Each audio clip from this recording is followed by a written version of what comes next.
इनमें से एक है सतपथ ब्राह्मण, जिसमें कहा गया है कि मांस उत्कृष्ट आहार है। तो उसमें बताया गया है मांस उससे उत्कृष्ट आहार है। आज आपको क्या ज्ञान बाँट रहे हैं ये? वेदों की ओर लौटो, वेदों में हमारा ज्ञान है, विज्ञान है, फिर आपको शाकाहारी लगते हैं, शाकाहार गाना गाने, फिर मॉब लिंचिंग की बात करने लगेंगे, देखो वो ये कर रहा है और खुद किताब में लिख के क्या बैठे हैं, पीढ़ी दर पीढ़ी क्या करके आए हैं भाई साहब ये? देख लीजिए, मतलब एक जगह हो तो समझ में आता है, पूरा किताब की इनके धर्म ग्रंथ की थीम ही उसी पे है। बनी-बनाई पूरी थीम ही है। आपको पता है कि जब भी आपको किसी को आगे अगर बढ़ने देना है, तो आप उसको ना प्रोत्साहित कीजिए, उसका उत्साह बढ़ाइए, वो आगे बढ़ेगा। लेकिन ब्रह्मनिज़्म क्या करता है? लगातार गाली-गलौच करता है, लगातार मतलब सामने वाले को डिमोरलाइज़ करने की कोशिश करता है। तो वो एक तरह से जहर बोता है, नफ़रत फैलाता है और फिर क्या प्रोपेगेंडा खेलता है? जैसे आप कहेंगे कि आप गलत बोल रहे हो, क्या कहेगा? इस तुम सब नफ़रती हो, तुम जातिवादी हो। मतलब दिन-रात जो जहर बोता है, दिन-रात जो नफ़रत फैलाता है, वो सामने दूसरे लोगों पर आरोप लगाता है कि तुम लोग जातिवादी हो, तुम लोग जहरीले हो, तुम लोग नफ़रती हो। कि ये गाय को खाने वाली जो बात ही कहाँ से आई है? क्या वाक़ई में मुस्लिम्स ने आके ये सिखा दिया या भारत में जो एससी-एसटी थे उन लोगों ने गाय खाना शुरू कर दिया? ये कहाँ से आया कहाँ से है? तो इतिहास खंगाला गया तो ऐसी बातें पता चली कि सबकी तो नींद उड़ गई।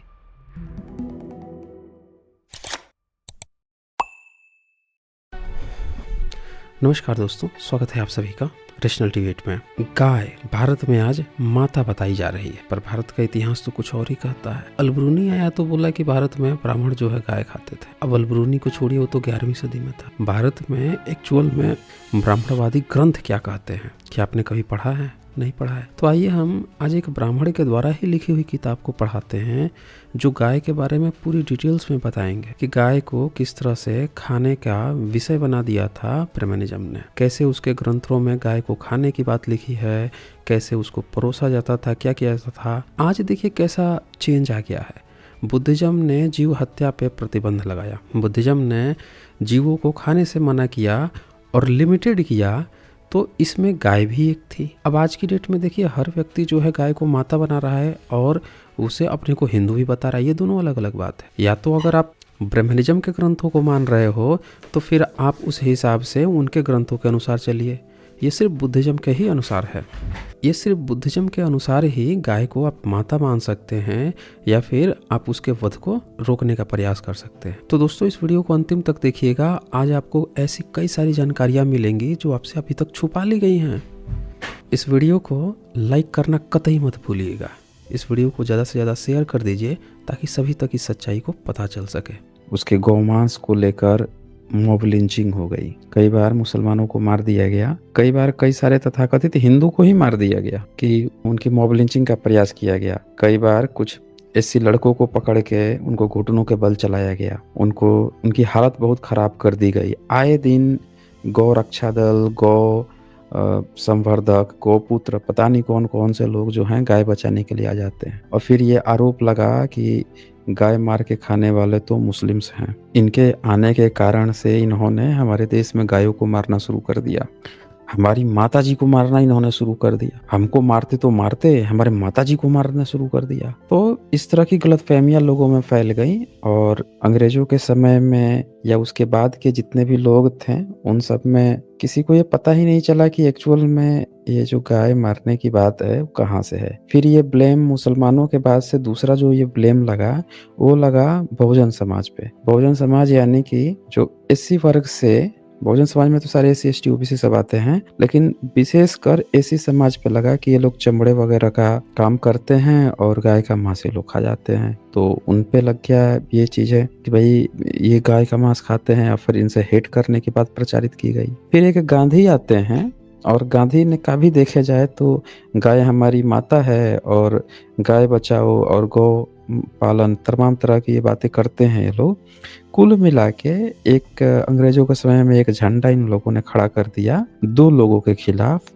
एक तो एससी वर्ग के खिलाफ कि ये लोग गाय खाते हैं या चमड़े से रिलेटेड व्यापार है, और दूसरा मुस्लिम्स के खिलाफ कि ये सब गाय खाते हैं। तो इस पे कई सारे लोगों ने रिसर्च किया, अंग्रेजों ने रिसर्च किया, देश विदेश में रिसर्च किया कि ये गाय को खाने वाली जो बात ही कहाँ से आई है। क्या वाकई में मुस्लिम्स ने आके ये सिखा दिया या भारत में जो एससी एसटी थे उन लोगों ने गाय खाना शुरू कर दिया? ये कहाँ से आया कहाँ से है? तो इतिहास खंगाला गया तो ऐसी बातें पता चली कि सबके तो नींद उड़ गई। पता चला कि भाई ब्राह्मणों की किताबों में जिस ग्रंथ को ये दावा कर रहे हैं कि पीढ़ी दर पीढ़ी ढो के लेके आए हैं, उसमें तो सीधे-सीधे गाय मार के खाने की बात है भाई। यज्ञ बलि करते थे ये तो गायों की बलि चढ़ाते थे, गाय का मांस खाते थे सांडों को खाते थे, सांडों का मांस चढ़ाते थे, अपने देवी देवता को भेंट चढ़ाते थे। ये बातें तमाम इनके धर्म ग्रंथों में लिखी हुई थी। अब सबके होश उड़ गए। उस समय एससी एसटी ओबीसी समाज अशिक्षित था, उसको जानकारी नहीं थी, ग्रंथ कभी पढ़े नहीं थे तो उसको नहीं जानकारी है। वो तो बेचारे जो जहाँ पे कोई नेता बन के खड़ा हो जाता था उसके पीछे हो लेते, अच्छा इन लोगों ने किया, हाँ इन लोगों ने किया, भाई ये हमारे धर्म को भ्रष्ट करना चाह रहे हैं। तो जबकि ब्रह्मनिज्म की किताबों में तो कूट कूट के भरा हुआ था, गौ मांस, गौ हत्या, गोवध, मधुपर्क, तो फिर ये आज झंडा कैसे बुलंद कर लिए अहिंसा का, और गाय बचाओ और गौ रक्षा की तरफ कैसे मूव कर गए। ये अहिंसावादी कब से बन गए। अलबरूनी ने भी मेंशन किया कि भाई साहब ब्राह्मण तो गाय खाते थे, लिखा हुआ है उसने। तो ब्राह्मणों ने गाय को छोड़ा कब, अहिंसावादी कब बन गए, इसकी जानकारी कैसे पता चलेगी। तो इस पर बहुत सारे लोगों ने बहुत सारी किताबें लिखी हैं। विदेश के विल्सन से लेके तमाम तरह के लोग जो हैं उन्होंने बहुत सारी, जापानी स्कॉलर्स ने भी किताबें लिखी हैं, जर्मन से स्कॉलर ने भी किताबें लिखी हैं। तो भारत से भी एक स्कॉलर हुए हैं द्विज नारायण झा, बिहार से हैं, प्रोफेसर हैं। उन्होंने भी एक किताब लिखी। किताब का खैर इंग्लिश में लिखे अनुवाद किया गया है, पवित्र गाय का मिथक। अब ये जो होली काऊ की जो माइथोलॉजी है, तो उन्होंने जो किताबें लिखी है इन तमाम तरह के सारे डेटा को इन्होंने इकट्ठा किया। कौन कौन से धर्म ग्रंथ में कहाँ कहाँ पे किस तरह से लिखी है, क्या चीज़ें लिखी है। हालांकि उन्होंने जो प्रस्तुतिकरण है उसका, उस प्रस्तुतिकरण से मैं थोड़ा सहमत नहीं हूँ, क्योंकि उन्होंने वही पैटर्न को उठा लिया है। वैदिक काल था, उत्तर वैदिक काल था, फिर बुद्धिज्म जैनिज्म आए, फिर इस तरह से उन्होंने अपना पैटर्न उठाया है। लेकिन हमारा उस पैटर्न से मैं सहमत नहीं हूँ। उन्होंने जो डेटा दिया है उससे मैं सहमत। उन्होंने जो डेटा इनके ग्रंथों से उठा के दिया है और उसकी व्याख्या क्या है वो भी मैं बता दूंगा, उसमें कोई दो राय नहीं। तो उन्होंने बड़े सटीक ढंग से वो सारे डेटा को जो उन्होंने दिया है, क्योंकि जब भी हम रिसर्च करते हैं तो रिसर्च में डेटा अहम होता है, किसी व्यक्ति की व्याख्या मायने नहीं रखती है। व्याख्याएं तो वो व्यक्ति के मन में क्या चल रहा है, क्या चीज़ें हैं, उससे रिलेटेड वो अपनी बदल सकता है। डेटा झूठ नहीं बोलता। तो हम लोग उनके डेटा को लेंगे और उनकी जो व्याख्या है उसको हम लोग व्याख्या पे नहीं जाएंगे, बल्कि हम उनके डेटा को गौर करेंगे। तो यहाँ पे जो पवित्र गाय का जो मिथक है, और किताबों में आप हत्या, बलि, गोवध, गोमेद, तमाम तरह की चीज़ें भर भर के पीढ़ी दर पीढ़ी ढो के लेके आ रहे हैं। कैसे ये गैप कैसे आ गया भाई अचानक से? अंग्रेजों ने आके मिलावट कर दिया क्या? आपको मिला के आपको धो के वो कर दिया क्या भाई पशु बलि बेकार है, रोक लगा दी तो आप अहिंसक बन गए? उससे पहले हिंसा पे हिंसा करे चले आ रहे थे हैं? लेकिन आप बदल गए हैं। लेकिन जो आप पीढ़ी दर पीढ़ी रट के आ रहे थे उसमें तो अभी भी लिखा हुआ है वही चीज़। तो चलिए, ये किताब है, ये प्रस्तावना में उन तमाम तरह की बातों को बताते हैं कि आज के ये तमाम तरह के झंडा बरदार जो लोग हैं, हिंदुत्व के वे अज्ञानी झंडा बरदार, चाहे जितना भी डींग पीट लें और इस्लाम के अनुयायियों को पराया मानने या झूठी भावना चाहे जितना भड़का लें, लेकिन वो बोलते हैं कि हकीकत तो ये है कि गो मांसाहार जो है, गाय का मांस, वो इस्लाम के विनाशकारी विरासत नहीं था, बल्कि ये हिंदू पहचान का एक निशानी है। हिंदू जो अपने को तथाकथित कह रहे हैं ब्राह्मणिज्म, उनकी ये एक प्रथा है। इसको आप चाहे जितना ठिकरा फोड़ ले, दूसरे पर ब्लेम कर ले। देखें, ब्राह्मणिज्म क्या करता है, पहले चोर के दाढ़ी में तिनका आप सुने हैं, यही काम करता है, खुद वही काम करेगा और फिर आरोप क्या लगा देगा, वही चीज का आरोप दूसरे पे लगाएगा। जैसे आप देखेंगे तो सोशल मीडिया में तमाम उठा कर देखेंगे तो सबसे ज्यादा गाली गलौज कौन करता है? ब्राह्मणिज्म, उसके अनुयायी। आप कोई अच्छी सी भी पोस्ट डालेंगे ना, नीचे आके गाली दे रहा होगा वो। फिर वो क्या करता है, नफरत फैलाता है, बार बार SC ST को गाली देगा, जाति सूचक गाली देगा, नस्लभेदी सूचक गाली देगा, चेहरे मोहरे को लेकर गाली देगा, कलर को लेकर गाली देगा, क्षेत्र को लेकर गाली देगा, फिर जो है पढ़ाई लिखाई को लेकर, मतलब उसको हर एक चीज में गाली ही देनी है। पूरे बहुजनों को, SC ST OBC को कुछ ना कुछ निकाल के वो गाली देते रहेगा।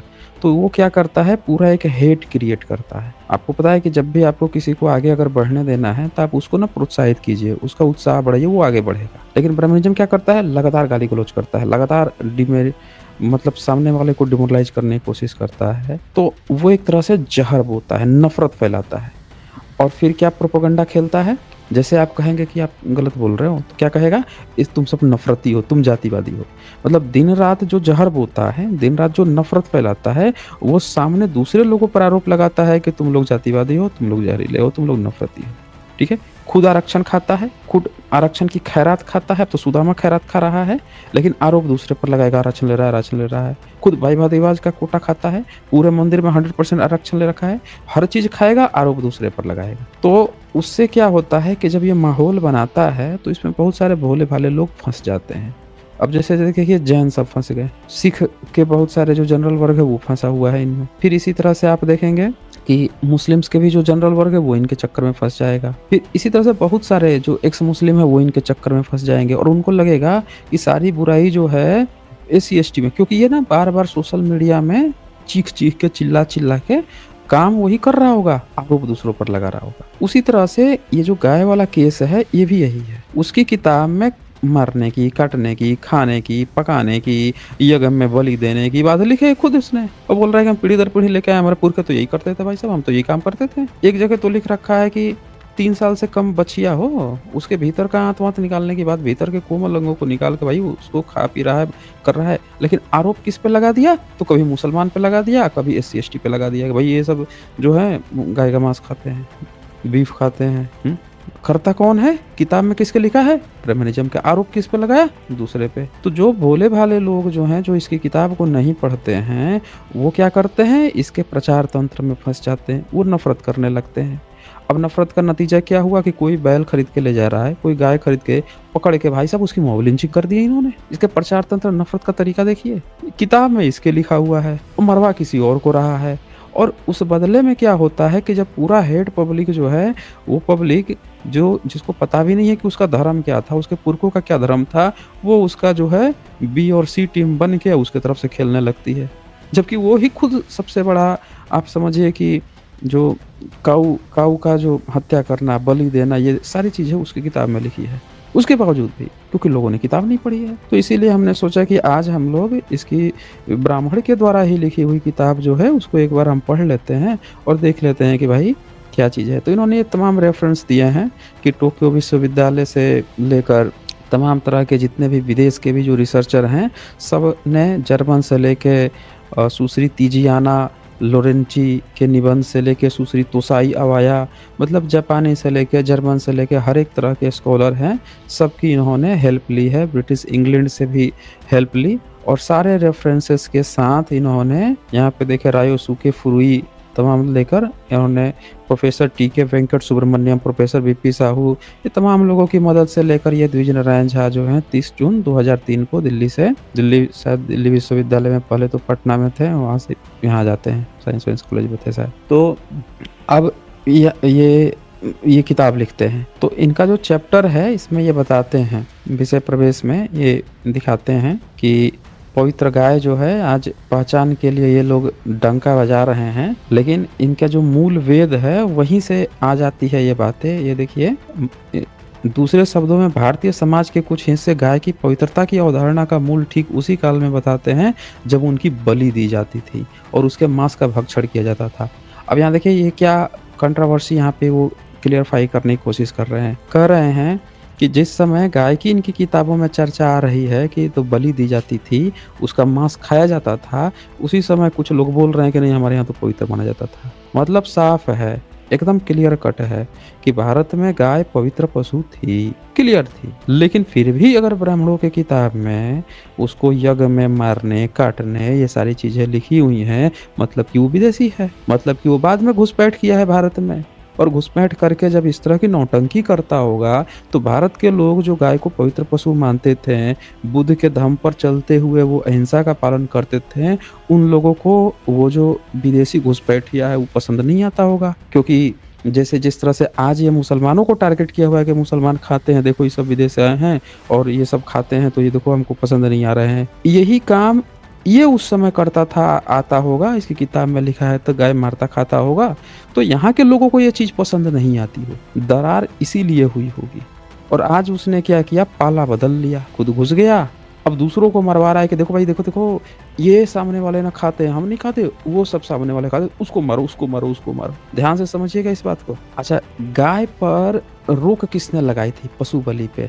तो आप देखिए कि सम्राट अशोक रोक लगा रहे हैं, हर्षवर्धन रोक लगा रहे हैं। हर्षवर्धन तो मृत्युदंड घोषित कर दिए थे, बोले थे कि जो भी पशु हत्या करेगा ना, जो जो बैन लगाया गया है इन पशुओं को, तो भाई साहब वो लग जाएंगे, तुम्हारे वारे न्यारे लग जाएंगे, सीधे प्राणदंड मिलेगा। तो ये लोग कौन थे? ये बुद्धिस्ट लोग थे। बुद्धिस्ट लोगों ने गाय को या किसी भी जीव जंतु को पवित्र माना, उस पे बैन लगाया हत्या करने से। सम्राट अशोक तो पूरी एक लिस्ट बना दिए थे कि इनकी नहीं बैन बैन है, कि इनकी नहीं हत्या करनी है। लेकिन ब्राह्मणिज्म बलि चढ़ा रहा है, खा रहा है। तो सवाल यह है कि अगर ब्राह्मण शुरू से ही भारत में अगर था, जो ये लोग कहते हैं, तो फिर तो शाकाहारी कैसे बन गया? बहुत सारा ब्राह्मण शाकाहारी बन गया ना, कैसे? तो उसकी कहानी, ब्राह्मणों के शाकाहारी बनने की जो कहानी है, वो बहुत बाद में आई है, बहुत बाद में आई है, जब इनको पाला बदल के बुद्धिज्म के मठों पे अधिकार करना था, बुद्धिज्म में घुसना था, तब इन्होंने बुद्धिस्ट की तरह बनना शुरू किया। अन्यथा इनकी जो किताबें हैं वो साफ साफ इंडिकेट कर रही है कि ये वही लोग थे।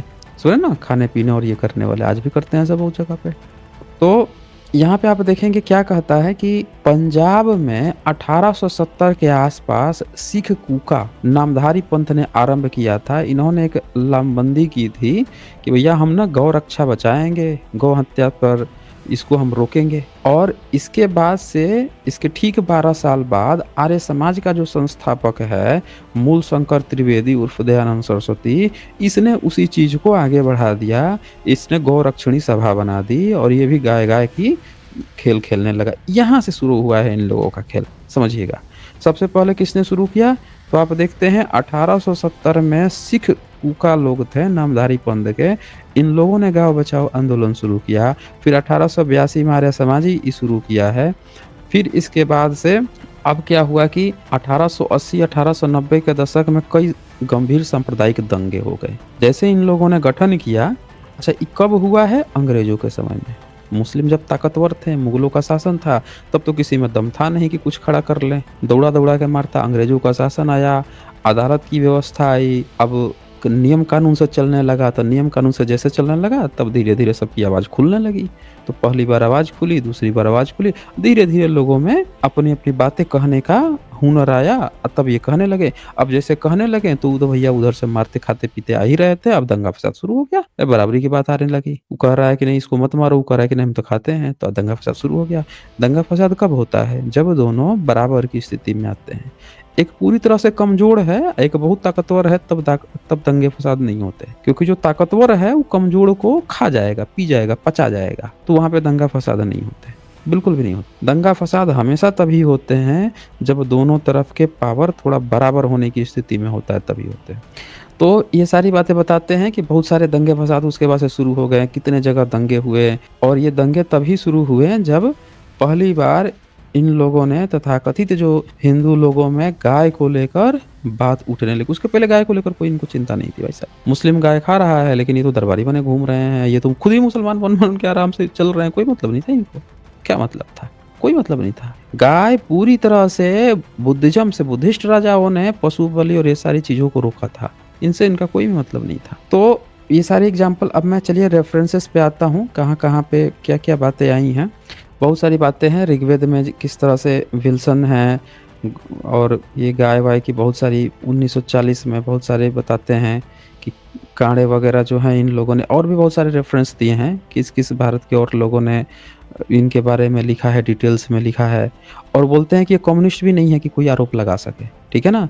अगर किसी को ये डाउट है कि नहीं नहीं कम्युनिस्ट है इसलिए लिखा है, नहीं कम्युनिस्ट नहीं है, ये तो उन्होंने बताया कि ये तो कई सारे ब्राह्मण ही हैं और घोर रूढ़िवादी हैं, वो भी लिखे हैं अपनी किताबों के, हाँ भाई हम खाते थे, हमारे यहाँ यही रीति रिवाज था। तो वो सारे एग्जाम्पल देते हैं, इसलिए मैंने आप लोगों को थोड़ा सा रेफरेंस भी दिखा दिया कि किसी को डाउट ना रह जाए।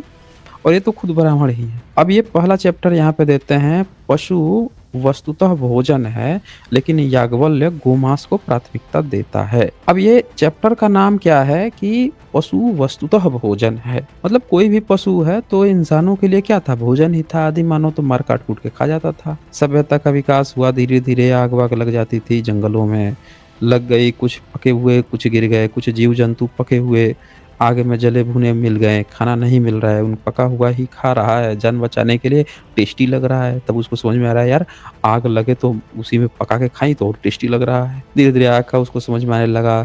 फिर कृषि फल देखा कि कहीं कुछ उगा होगा, आग में जल गया, वो भी उसको टेस्टी लगा, सोचा पका के खाने में बड़ा मज़ा है। आग को उसने अपना हथियार बना लिया, पका के खाने लग गया। तो पशु जो है वस्तुतः इंसान के लिए भोजन ही था। और याज्ञवल्क्य क्या बताता है कि भाई पशु तो है ही, लेकिन हम ना प्राथमिकता देते हैं, प्रेफरेंस किसको? गौमांस को। तो चैप्टर का नाम है। अब इसमें ये सारे ना रेफरेंस देते हैं कि भाई कहाँ-कहाँ पे क्या-क्या चीज़ है दी गई हैं। तो वो बोलते हैं यहाँ पे एक एग्जाम्पल देते हैं अवेस्त का, जो जैन अवेस्ता है ना उसका देते हैं। बोलते हैं कि अगर उसको और वैदिक साहित्य दोनों का हम कंपेयर करें तो पता चलता है कि सब एक ही हैं सब। ये थोड़ा सा व्याख्या में फंस गए हैं क्योंकि ये वही थियरी में आ गए हैं। मैं इसकी सही व्याख्या आप लोगों को बता देता हूँ। देखिए डेरियस के 5वीं सदी के इंस्क्रिप्शन मिले, ईसा से 5वीं सदी पहले के इंस्क्रिप्शन मिले हैं ईरान में, और एक नहीं कई सारे मिले हैं।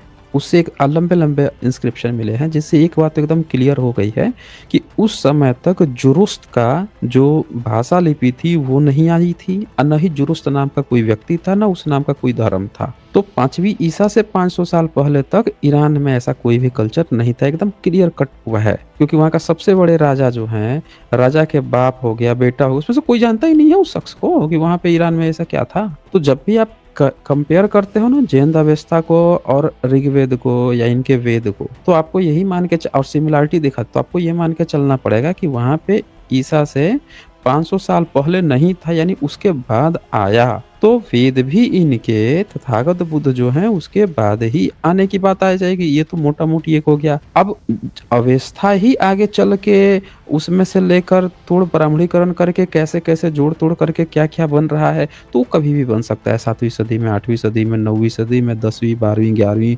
15वीं सदी में कभी भी बन सकता है। उसका तो कोई ठिकाना नहीं है कि भाई अगर हम मान लें कि ईसा से 400 साल पहले ज़ोरोस्ट्रियन बना या 300 साल पहले ज़ोरोस्ट्रियन बना, तो इसका मतलब ठीक उसी समय वेद बन गया, ऐसा है नहीं। वो बाद में भी बन सकता है, तो वो हमारा विषय भी नहीं है। लेकिन ये क्या बोलते हैं कि उस दोनों के बात से ये पता चलता है कि अर्ध यायावर जनसमूह भारत में आए। तो इसका मतलब हमने ये एकदम क्लियर हो जा रहा है कि वो बाद में ही आए हैं। अगर जैन अवस्था ही बाद का है, यानी कि ये भारत में उसके बाद ही आए हैं, जब बना होगा उसके बाद है ना आएंगे। उनकी अर्थव्यवस्था मुख्य रूप से पशुचारक थी। अब फिर से यहाँ पे कंफ्यूज हो रहे हैं ये लोग। ये देखिएगा इसकी व्याख्या क्या है कि जो भारत में कबीले आए हैं, पशु पालते थे, उन पशु पालकों को गोप कहा गया, याद रखिएगा भारत में। इसीलिए आप देखेंगे कि बहुत सारे जो लोग हैं वो कहते हैं आभीर भी वो है बाहर से आए हैं, गोप हैं, ये हैं, वो हैं, इस तरह के। इसमें भी ये बात यहाँ पे लिखता है कि धनाढ्य व्यक्ति को गोमत कहा जाता था, कबीले का सरदार गोप या गोपति कहलाता था।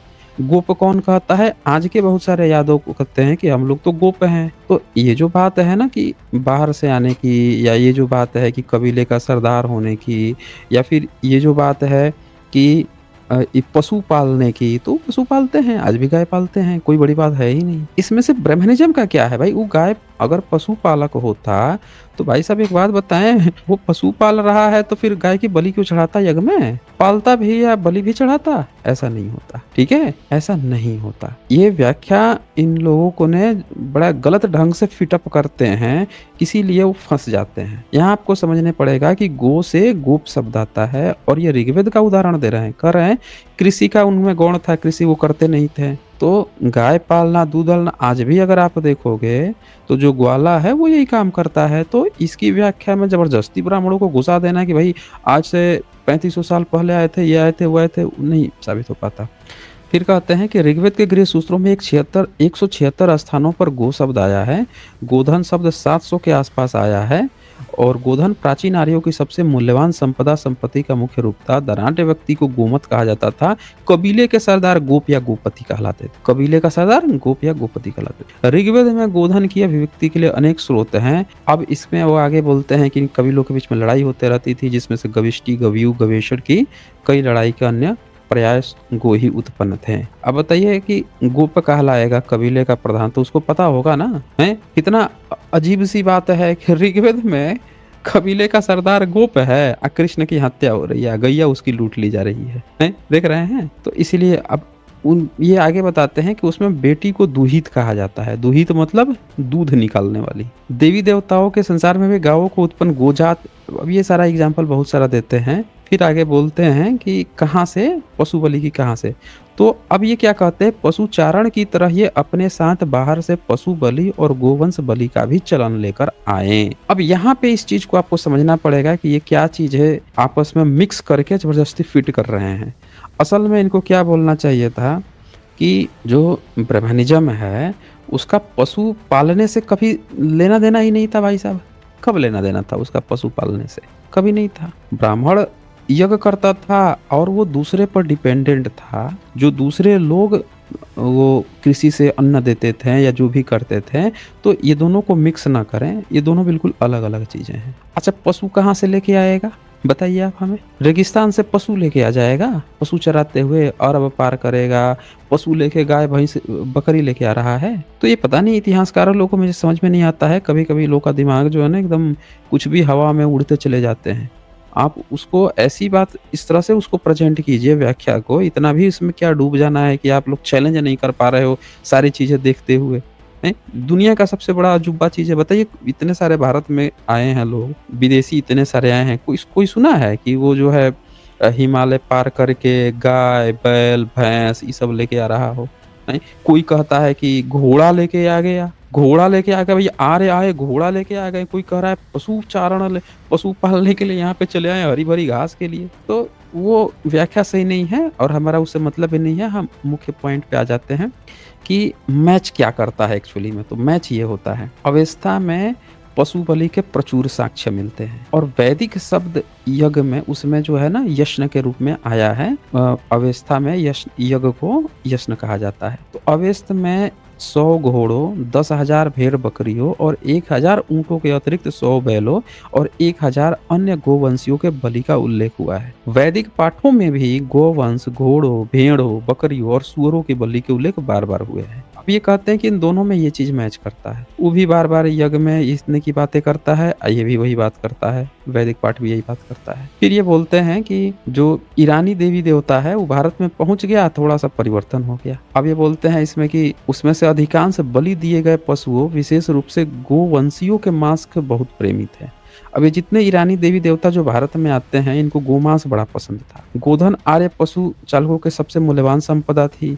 देवताओं का उच्चिष्ट गोमांस प्रसाद ग्रहण करने में उन्हें आनंद की अनुभूति होती। देवता को बड़ा मजा आता था भाई गोमांस खाने में, क्योंकि जैसे कि वैदिक कर्मकांड और यज्ञों में प्रयुक्त सामग्री के अनुमान लगाया जा सकता है, देवताओं को यज्ञों में वही सब अर्पित किया जाता था जो स्वयं उनके आराधकों को पसंद था। तो यहाँ पे ये बताना चाह रहे हैं कि गोमांस देवता को ऐसे नहीं परोसा जाता था, बल्कि जो भी बलि चढ़ाता था उसको जो जीव जंतु पसंद था वही चीज वो सोचता था कि हमारे देवता को भी यही चीज पसंद होगा, हमको पसंद आ रहा है तो उनको भी वो वही चीज की बलि चढ़ाता था, बोलता था हमारे देवता को ये पसंद है।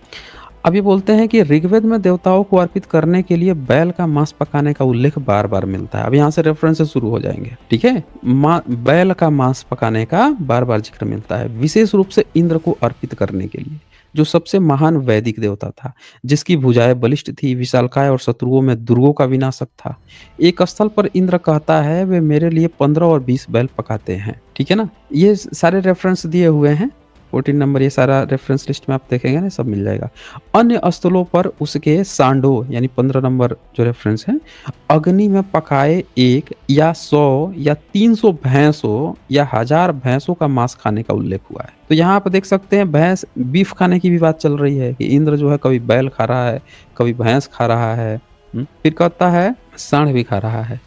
महत्व की दृष्टि से इंद्र के बाद अग्नि का स्थान आता है। ऋग्वेद में 200 स्रोत संबोधित हैं। तो ये जो अग्नि है, अग्नि की खास बात क्या है कि ये इंद्र थोड़ा असंयमित है और ये बड़ा संयमित है अग्नि। तो ये क्या करता है कि उसके ठीक विपरीत ये सोमपान करता है। अग्नि को सोमपान पसंद है, तो देवताओं को यज्ञ में लाता है।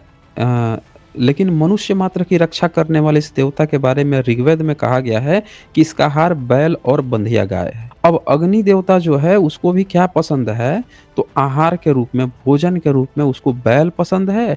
अब बंधिया गाय में सब समझते हैं, बंधिया गाय का मतलब वो गाय जो अभी दूध नहीं दे रही है, उसको कहते हैं बंधिया गाय।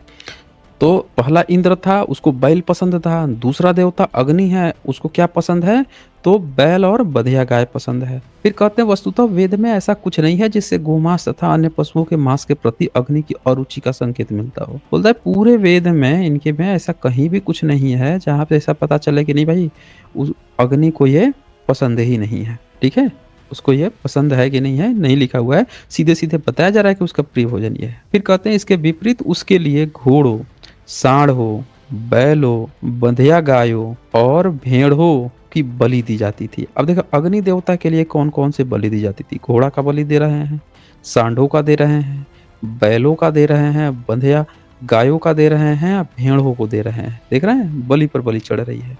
फिर शव संस्कार से संबंधित एक अवतरण में एक बकरे के जो अग्नि के हिस्से का है जलाने और शरीर के लंपट से बचाने के लिए गाय के मांस का उपयोग स्पष्ट उल्लेख हुआ है। तो यहाँ पे आप देखते हैं कि शव जलाने की जहाँ बात आ रही है वहां पे भी गाय के मांस का उल्लेख हो रहा है। फिर तीसरा जो देवता है सोम है, और ये एक मतलब उसका भी नाम है, नशीला पेय का भी। तो उसमें बताया जाता है कि एक राय यह जाहिर की गई है कि मूलभूत और ठेठ वैदिक यज्ञ वे हैं जो सोम को अर्पित हैं, जिसमें गोवंश बलि सहित पशु बलि की एक महत्वपूर्ण भूमिका थी। अब जो तीसरा देवता था इनका मुख्य देवता सोम, उसके लिए भी गोवंश बलि और पशु बलि आवश्यक है भाई साहब, महत्वपूर्ण भूमिका है। तो ऋग्वैदिक देवताओं की आहार सूचियों में कोई विशेष अंतर नहीं था। जितने भी ऋग्वेद के जो देवता तीन का हमने डिस्कशन किया, तो इनके देवताओं में कोई विशेष अंतर नहीं है आहार सूची में। मतलब इन लोगों को क्या क्या पसंद थे, पसंद इनको क्या थे?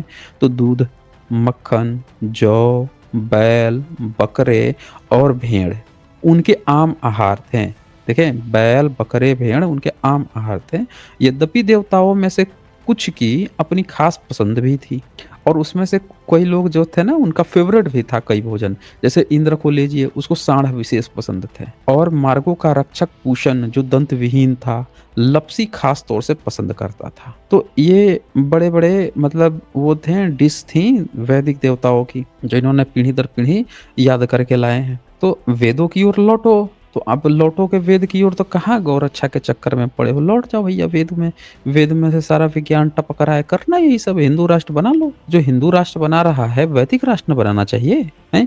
आज के बाद से जो पंडा कह दे आपसे कि हिंदू राष्ट्र बनाए, काहे हिंदू राष्ट्र बनाएंगे भाई? हम वैदिक राष्ट्र बनाएंगे, सीधे कोई हम वैदिक राष्ट्र बनाएंगे। हम तो चढ़ाएंगे भाई साहब इंद्र को, अग्नि को, सोम को। वैदिक राष्ट्र को तुम हिंदू राष्ट्र, मुस्लिम का दिया हुआ नाम हमको बनाना चाह रहे हो?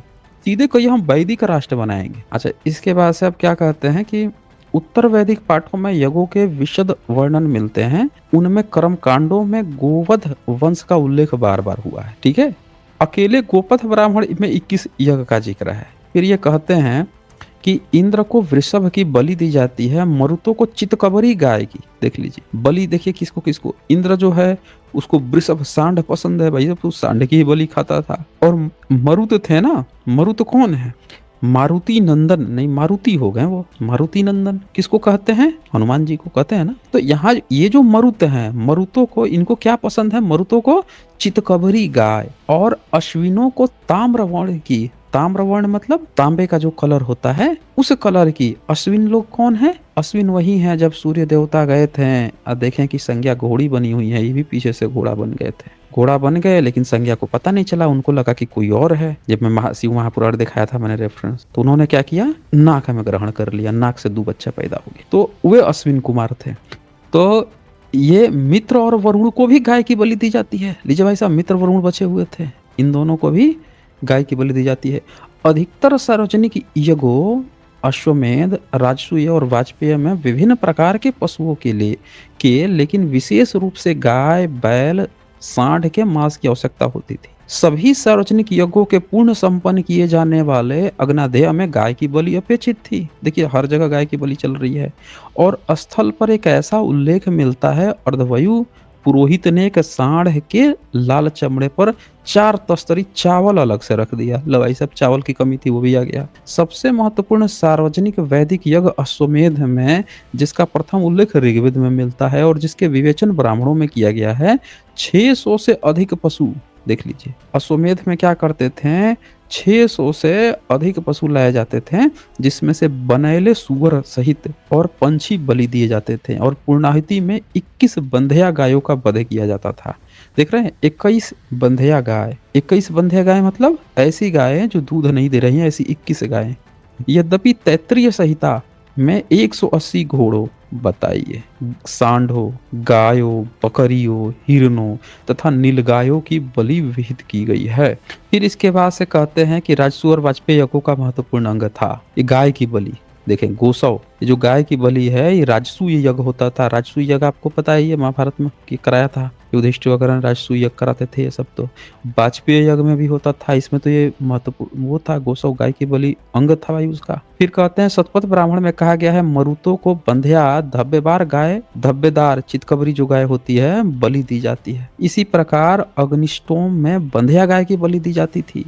तैत्तिरीय ब्राह्मण के अनुसार पंचसारदिस्त्व 10 पूर्ण मास में 3 साल से कम उम्र की 17 बौनी बच्चियों का बलिदान एक महत्वपूर्ण कर्म था। देखिए, बताइए, 3 साल से कम उम्र की जो बौनी बच्चियां थी उसका बलिदान देते थे। और इस यज्ञ से एक दिन पहले स्वयं जजमान से जंगली कंद और फल खाना अपेक्षित था। भाई वो शाकाहारी था, अगले दिन बलि देंगे, अगले दिन बलि चलेगी। फिर पशुओं की बलि, जिसमें गौवंश पशु की बलि भी शामिल थी, कई अन्य यज्ञों में भी दी जाती थी, जैसे चातुर्मास्य, श्रोत्रामणि आदि। इनके अलावा पशु बलि स्वतंत्र रूप से भी दी जाती थी, जिसे पशुबंध या निरूढ़ पशुबंध कहा जाता था। जैसे पशुबंध कई यज्ञों का भी महत्वपूर्ण हिस्सा था। तो ये बहुत सारे रेफरेंस है, आगे तो रेफरेंस की इन्होंने भरमार लगा दी है, क्योंकि ये एक ऐसा टॉपिक है कि बिना रेफरेंस के तो बात ही नहीं किया जा सकता है। तो पूरा का पूरा आप रेफरेंस ही इसमें भरा पड़ा हुआ है। और इसके रेफरेंस लिस्ट में जाएंगे तो ये जहाँ जहाँ पे जैसे ये लिखा है ना, 40, 43, 42, 41, ये जो बीच में 39, 37, ये सारे रेफरेंस में उसके सहित लिखे हुए हैं। डिटेल्स उसकी दे दी गई है कि जो आप समझना चाहते हैं, नहीं समझ पा रहे यहाँ पे, उसकी डिटेल्स भी वहाँ पे दे दी गई। तो इसके बाद से यहाँ पे आगे ये बताते हैं कि ये देखिए, तैत्तिरीय ब्राह्मण में यज्ञ में गाय की बलि का स्पष्ट उल्लेख किया गया है। इसके साथ ही 100 सांडों की बलि देने के लिए अगस्त की प्रशंसा की गई है। लो भाई साहब, अगस्त की तो प्रशंसा की गई है, 100 सांड की बलि दे रहे हैं। ऐत्रेय ब्राह्मण में कहा गया है, मनुष्य, घोड़ा, बैल, बकरा और भेड़ा बलि के पशु हैं। देख रहे हैं, मनुष्य भी, यानी नर बलि की बात चल रही है। घोड़ा, बैल आ ही गया, बकरा, भेड़ा, ये सब है। फिर इसके बाद से आगे आप देखिए, हाँ, तैत्तिरीय संहिता के एक अवतरण से पता चलता है कि बलि चढ़ाए गए पशु मनुष्य के खाने के लिए होते हैं। ठीक है ना, जो भी पशु चढ़ाया जाता है ना, बलि ही नहीं है कि केवल बलि चढ़ा दिए नहीं खाए उसको, ये नहीं है। मतलब जो बलि चढ़ाया जा रहा है वो खाना भी पड़ेगा भाई साहब। फिर कहते हैं कि इसमें बलि चढ़ाए गए पशु को काटने की विधि बताई गई है, जिसके मांस के वितरण का कुछ अंदाज मिलता है। इससे भी अधिक स्पष्ट अथर्ववेद का गोपथ ब्राह्मण है, जिसके अनुसार समितार द्वारा जो बलि का वध गला दबाकर करता था। लो भैया साहब, समितार जो है वो बलि कैसे देता था, तो गला दबा देता था भाई साहब। और गला दबा के जब मर जाता था तो उसका जो लाश है, शव है, उसका 36 टुकड़े किए जाते थे भाई साहब। लीजिए, 36 टुकड़े किए जाते थे। और इस प्रकार हमें यह दिखलाने वाला साक्ष्य मिल जाता है कि बलि चढ़ाए पशुओं का भक्षण विभिन्न वर्गों के लोग करते थे। जिन देवताओं को बलि चढ़ाई जाती थी वे जब भयावह होते थे, तब बलि को मनुष्य के खाने योग्य न माना जाए। इस दृष्टि के बावजूद सच्चाई यही है कि देवताओं को बलि चढ़ाए गए पशु आहार थे। यह बात कई वैदिक पाठों से स्पष्ट है।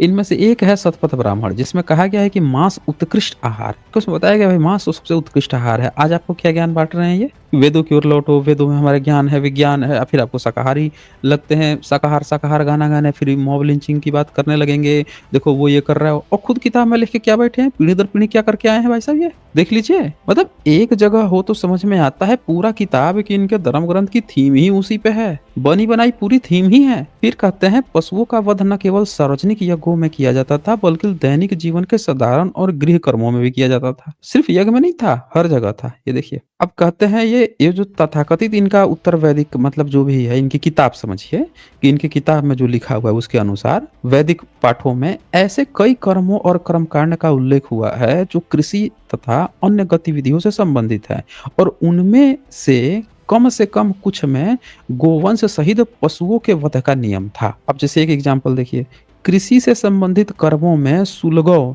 यानी सूल भोंक कर बैल की बलि चढ़ाना। लो भाई साहब, बैल की बलि कैसे चढ़ाते थे? इंद्र को तो बैल पसंद था, तो सूल भोंक देते थे बैल को, तब उसकी बलि चढ़ते थे का जिक्र किया जाता है। जैसे वो जो सुअर होता है ना, सुअर को पता है कैसे मारते हैं? सुअर का ये कैसे करते थे सुअर की बलि? ऐसा नहीं है कि सुअर को जाके ऐसे पकड़ लिए, पकड़ के उसको काट दिया, नहीं नहीं भाई साहब, सुअर को दौड़ाएंगे, वो जब दौड़ेगा फिर एक बर्छी लेंगे और बर्छी चला के मारेंगे, उसका शिकार करते हैं, फिर उसका पैर उल्टा बांध देंगे और फिर एक लाठी में उसको उल्टा टांग के लेके जाएंगे। ये चलता है, जंगली सुअर आज भी खाते हैं, किताब में तो लिखा ही हुआ है। फिर क्या कहते हैं कि उसकी पूंछ और चमड़ा आग में डाल दिया जाता था और उसका रक्त सांपों के लिए कुश पर या दर्भ पर डाल दिया जाता था। बजाप्ता खेतों में की जाने वाली अस्थायी कृषि के उदय के फलस्वरूप अस्थायी बस्तियां भी बसी। उन बस्तियों के बसने से अस्थायी आवास बनाने की जरूरत सामने आई और ऐसे ये जो जगह थे, आवास थे, वहां पे काली गाय या सफेद बकरे की बलि चढ़ाई जाती थी। लीजिए भाई साहब, बलि का विधान किया गया। फिर आगे ये बोलते हैं उत्तर, फिर मतलब इनका जो वैदिक पाठ है, जो भी इनके वेद हैं, पाठों में बार बार उल्लिखित एक दिलचस्प कर्म का संबंध अतिथियों के स्वागत से है। इस कर्म को अर्ध्य या मधु पर्क कहते हैं। अब मधु पर्क समझिए, बार बार आप जब मनुस्मृति पढ़ेंगे तो वहां पे चर्चा आएगा कि भाई ये मधु पर्क हुआ, मधु पर्क में ये है, मधु पर्क में, तो ये बोलते हैं कि मधु पर्क जो है ना, वो बेसिकली क्या होता था कि ब्राह्मणों का अपना एक प्रोग्राम होता था। इस प्रोग्राम में इनके चाचा ताऊ जितने भी रिश्तेदार अतिथि वगैरह हैं वो सब आते थे। तो ये कहते हैं कि मालूम होता है कि अतिथियों के सम्मान में गो वंशियों के वध का रिवाज पूर्ववर्ती काल से आगे जारी रहा। ऋग्वेद में एग्जाम्पल देते हैं, 10वें मंडल का 68 का 6 में अतिथि नीर शब्द का उल्लेख हुआ है। अतिथि नीर का मतलब होता है अतिथियों के उपयुक्त गाय, मतलब ये गाय अतिथियों के उपयुक्त है, समझ रहे ना? तो इस वेद में कम से कम एक वैदिक नायक का जिक्र हुआ है, यह है अतिथि गो, जिसका अर्थ अतिथियों के लिए गोवध करना है। देख रहे हैं, अतिथियों के लिए गोवध करना है। गाय का वध विवाह जैसे उत्सवों के अवसर पर भी किया जाता था। तो जब विवाह वगैरह करते थे तो भी गाय का वध कर देते थे। ये उदाहरण के लिए एक ऋग्वैदिक अवतरण में विवाह के अवसर पर गोवध का उल्लेख हुआ है और आगे चलकर ऐतरेय ब्राह्मण में कहा गया, यदि मनुष्यों का शासक या सम्मान का पात्र कोई अन्य व्यक्ति अतिथियों के रूप में आता है तो लोग सांड या गाय का वध करते हैं। देखिए भाई साहब, ये हम लोगों को काल्पनिक एक वैदिक काल पढ़ा रहे हैं। हकीकत ये है कि इनके जो भारत में कभी ये सिविलाइजेशन नहीं रही है मेरे दोस्तों। आप सिंधु घाटी सभ्यता में देखिए, सांड के आपको मिलेंगे चित्र। आप सम्राट अशोक का वो देखिए, स्तंभ देखिए, उस पर भी सांड बनाया हुआ मिलेगा। हमारे यहाँ तो हमेशा रेस्पेक्ट रही है। नंदी बैल को देख लीजिए, जातक कथाओं में नंदी बैल है, स्वामी के लिए एकदम डेडिकेटेड है, तो हमारे यहाँ तो हमेशा से रेस्पेक्टेड रहा है। इनके जो साहित्य हैं उसमें मार के खाने, बैल गाय ये जीव जंतु मार के खाने की बात है, जबरदस्ती हम पे थोप रहे हैं और बोल रहे हैं कि ये मान लो ये। अरे हमारी सभ्यता अगर अहिंसा की है, हमारे यहाँ रिस्पेक्ट देता है, तो वो हमारी वैदिक या ब्राह्मणों की या हिंदुत्व की वो हमारी सभ्यता नहीं है। आज जो भी SC ST OBC या गैर ब्राह्मण लोग सुन रहे हैं, इस बात को ध्यान से समझ लीजिए, एकदम क्लियर कट है ये, इसमें कोई भी दो राय नहीं है दोस्तों। अगर आप ये मानते हैं कि गाय हमारी माता है, गाय को हम रेस्पेक्ट करते हैं, जीव जंतु करते हैं, तो इसका मतलब ये है कि आपके पुरखे बुद्धिस्ट थे। क्योंकि ब्राह्मणिज्म की ये जो ग्रंथ है जिसमें ब्राह्मण पीढ़ी दर पीढ़ी गपोड़ के, अलबरूनी के समय ब्राह्मण कह रहा है कि हम पीढ़ी दर पीढ़ी गपोड़ के लाए।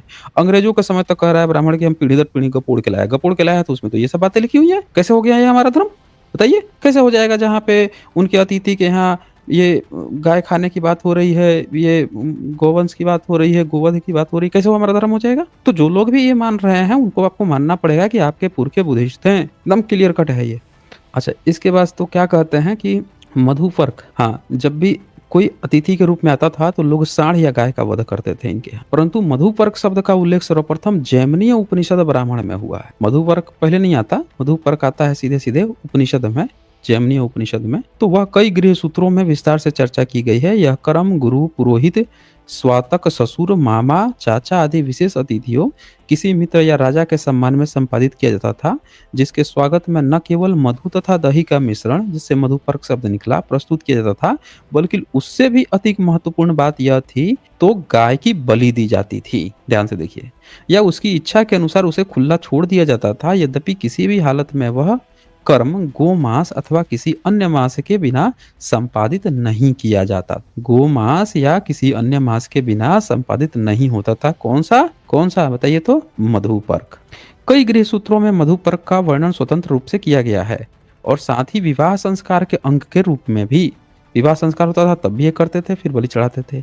इस संस्कार में अतिथियों के सम्मान में गाय का वध अनेक बार किया जाता था, इसीलिए पाणिनि ने अतिथि के लिए गोधन शब्द का प्रयोग किया है। अब यहाँ पे आप सब लोग खुद से देख लीजिए दोस्तों, कि जो व्यक्ति अपने शादी विवाह क्रम में इस तरह की बलि चढ़ाते थे, बताइए ब्राह्मण अपने शादी विवाह में आपको बुलाता है क्या? आपके घर में तो आ जाता है कथा कहानी करने के लिए, कहता है कि लड़की पे भाई 3 देवता का अधिकार है, उन 3 देवता से हम के जकड़न में है, इसको छुड़ाएंगे वहां से, उन तीनों को आजाद कराएंगे, उनकी तो ये देवदासी है, मतलब उनकी गुलाम है ये, उसे आजाद कराएंगे तब ये लड़का ले जाएगा इसका। रोक लिया तो रोक लिया, फिर उसके भाई को बुलाते आज भैया तू भी सहायता कर ले छोटा भाई, तो मैं पिछले 2 स्ट्रीम से बता ही रहा हूँ आप लोगों को। तो बताइए कि उनके यहाँ ये सब कर्म था, ये हमारा धर्म है, तभी तो ब्राह्मण कहता था कि भाई हम इन लोगों के साथ नहीं है, हमारा अलग ही चलता है। और आज की डेट में सब लोग जो हैं उसकी लिखी हुई किताब में पिताजी खोज रहे हैं। अरे उसकी किताब में ये सब बातें लिखी हुई हैं, आप जबरदस्ती पिताजी खोज रहे हैं।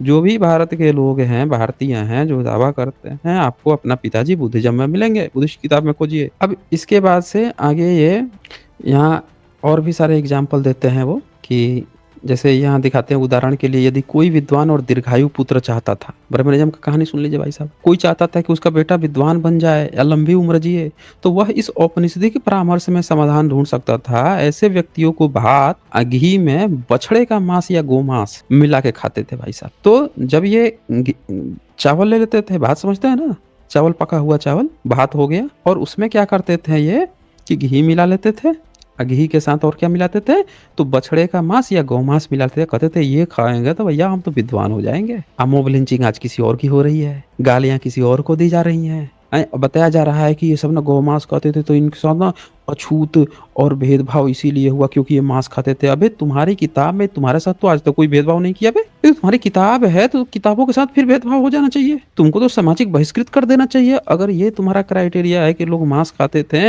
इसीलिए वो हैं अछूत बना दिए गए, तो तुम्हारी किताबों में जब इतनी बात रखी है तो तुमको सबसे पहले तो तुमको अछूत बनाना चाहिए था। तुम क्या कर रहे हो, तुम किस हिसाब से हमको थोप रहे हो, ये हमारा धर्म ग्रंथ है, ये मान लो वो मान लो। तो ये देख लीजिए। और क्या है इनके यहाँ, यद्यपि जन्म लेने के 6 महीने बाद बच्चे को चिड़ियों, बच्चा जन्म ले लिया तो एक आप सुने होंगे कि बच्चा 6 महीने का हो गया तो लोग जाके खीर चटाते हैं, बुद्धिस्ट जो है वो खीर चटाते हैं। इनके यहाँ वैदिक नियम क्या था कि भैया जैसे 6 महीने का हो जाता था बच्चा तो बच्चों को चिड़ियों जैसे कि भारद्वाजी, तित्तिर, कृक्सा का मांस अब मछली खिलाते थे, ये उससे भाई साहब ये वो चटवाते थे।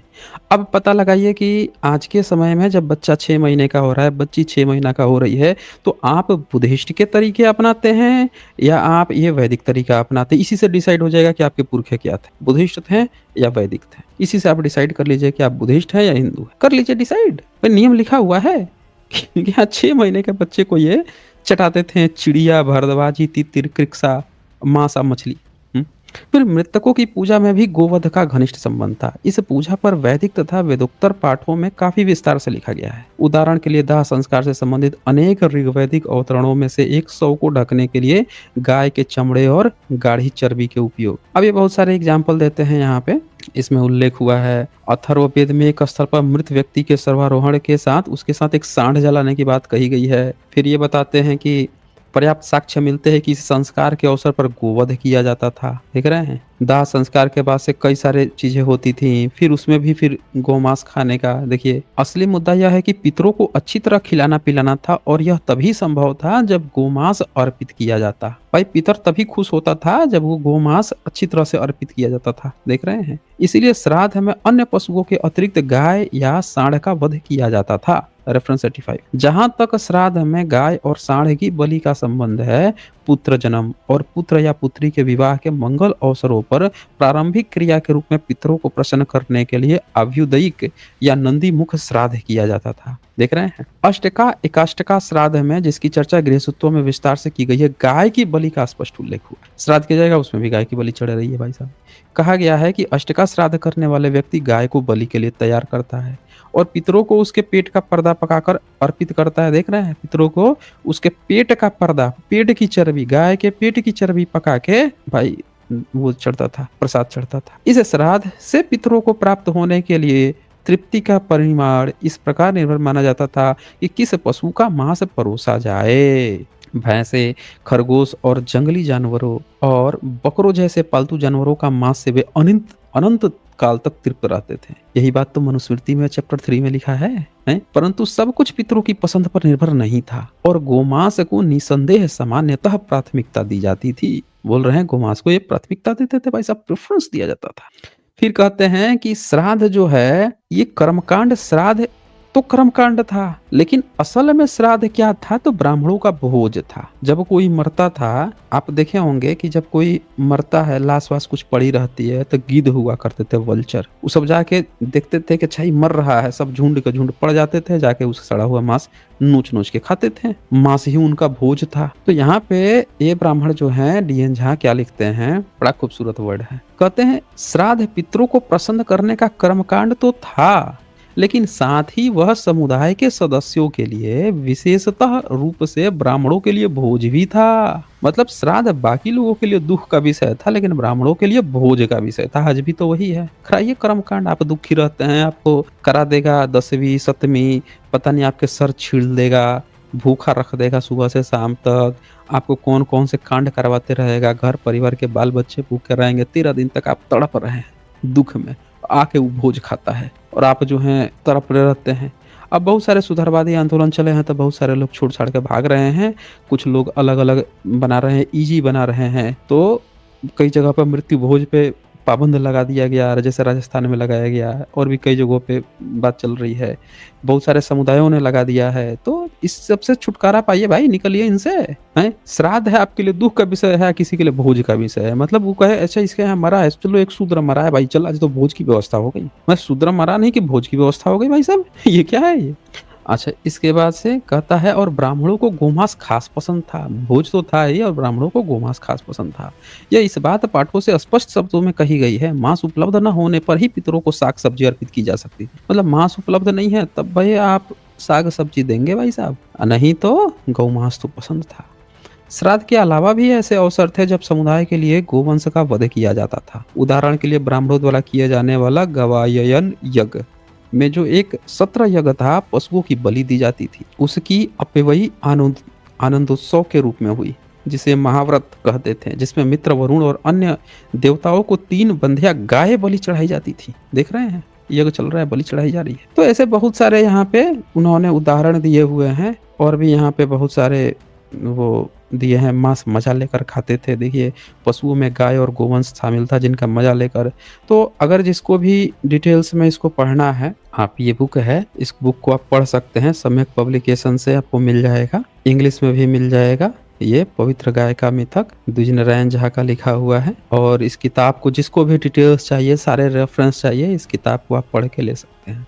चलिए, मेरे ख्याल से काफ़ी हद तक जिन लोगों ने की भी ये डिमांड थी कि कहाँ पे ये रेफरेंसेस हैं, तो मेरे ख्याल से आज काफ़ी लोगों का ये डाउट दूर हो गया होगा। और जो लोग भी ये पूछ रहे थे, उनको जिनको भी चाहिए, इस वीडियो को अंतिम तक देखने के लिए बहुत बहुत शुक्रिया। जल्द ही मिलते हैं एक नए वीडियो के साथ। धन्यवाद।